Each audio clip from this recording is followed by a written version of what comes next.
आज Doubtnut app download करें। Doubtnut पर अपने सभी गणित, रसायन विज्ञान, भौतिक विज्ञान और जीव विज्ञान के डाउट्स का करो सफाया।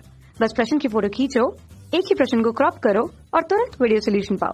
अभी डाउनलोड करें। हेलो, देखिए हमें प्रश्न में दिया है 2L लंबाई के एक संयुक्त तार को दो समान पदार्थ से बने समान लंबाई के अलग अलग तारों A और B को जोड़कर बनाया जाता है, लेकिन इनकी त्रिज्याएं अलग अलग क्रम से R और 2R है। संयुक्त तार ऐसी आवृत्ति पर कंपन कर रहा है जिससे दो तारों की संधि एक निस्पंद बनाती है। यदि तार A में प्रस्पंद की संख्या P है, B में Q है, तब हमें PQ का अनुपात निकालना है। संधि पर बन रहा है निस्पंद। तो देखिए ये कैसे बनेगा निस्पंद, इस तरीके से रहेगा, ऐसे इस तरीके से ये बनेगा, यहाँ पर बनेगा ऐसे निस्पंद। और हमें पता है यहाँ पर भी निस्पंद बनते हैं, जो इस तरफ सिरे रहते हैं इन पर भी निस्पंद बनेंगे। ठीक है, अब देखिए इसमें प्रस्पंदों की संख्या हमें दी गई है P, इसमें दिया गया है Q।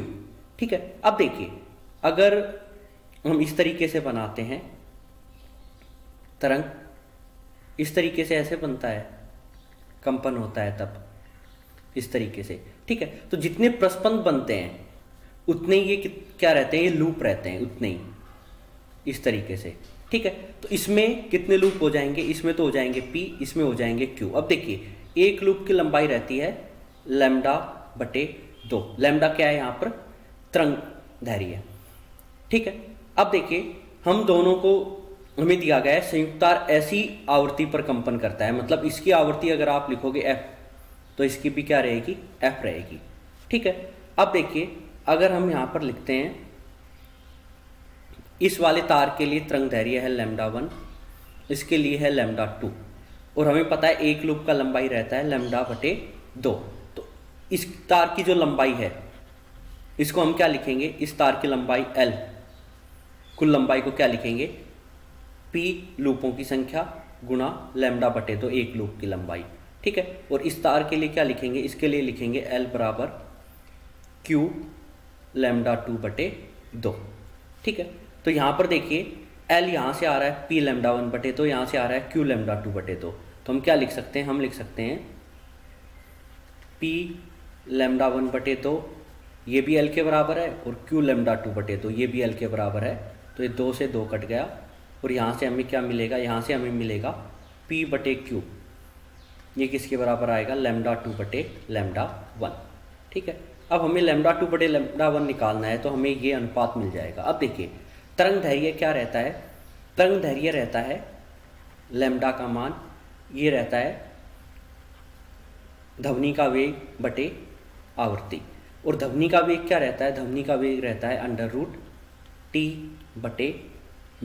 T क्या है, तनाव बल, ये तो दोनों में बराबर रहेगा, तनाव बल तो दोनों में बराबर रहेगा।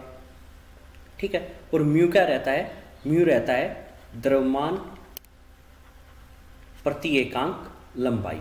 ठीक है, अब देखिए दोनों समान पदार्थ से बने तो दोनों के लिए घनत्व तो बराबर हो जाएगा।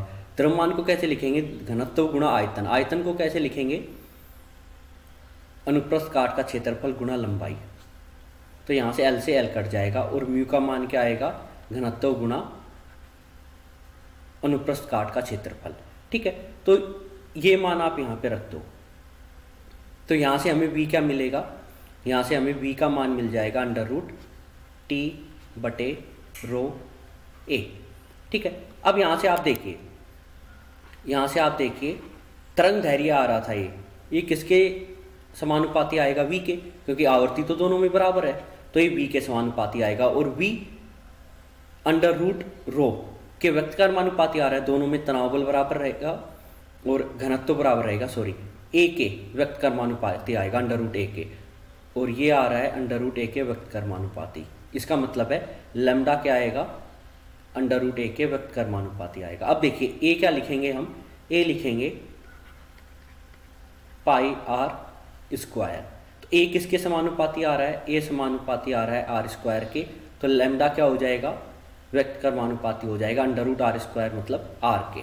ठीक है, तो यहाँ से आप लिख सकते हो, हमें क्या निकालना है, λ2/λ1, तो λ2/λ1, तो ये क्या हो जाएगा r1/r2, और r1 का मान क्या है, r1 r2 हमें दिया गया है, इसके लिए त्रिज्या दिया गया है r, इसके लिए दिया गया है 2r, तो ये हो जाएगा r2 का मान है 2r, r का मान है r1 का मान है r, तो ये आ जाएगा हमारे पास 1/2। तो λ2 बटे λ1 आ गया है 1/2, तो ये यहाँ पर क्या हो जाएगा, ये हो जाएगा 1/2। तो ये अनुपात क्या आ जाएगा, p/q 1/2। ठीक है। कक्षा 6वीं से 12वीं से लेकर नीट, IIT, JEE वो एडवांस के लेवल तक 1 करोड़ से ज्यादा छात्रों का भरोसा। आज ही डाउनलोड करें डाउटनेट ऐप या व्हाट्सएप करें अपने सारे डाउट्स 8400 400 400 पर।